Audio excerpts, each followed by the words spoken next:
Pagbibigay tulong ng 10th Infantry Division ng Philippine Army sa mga apektado ng pagbaha sa Davao Region. Nagpapatuloy po ito at ang detalye sa report ni Julius Pacot ng PTV Davao.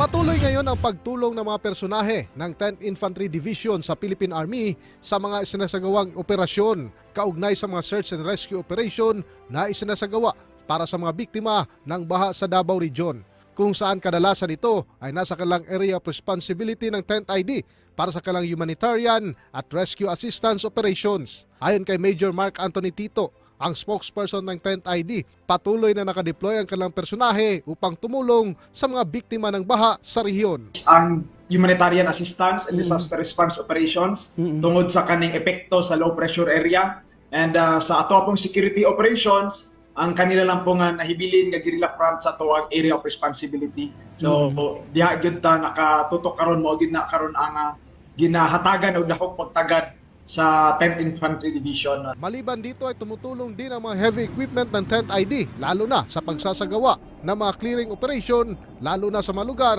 na may nangyaring landslide. Julius Pacot para sa Pambansang TV sa Bagong Pilipinas.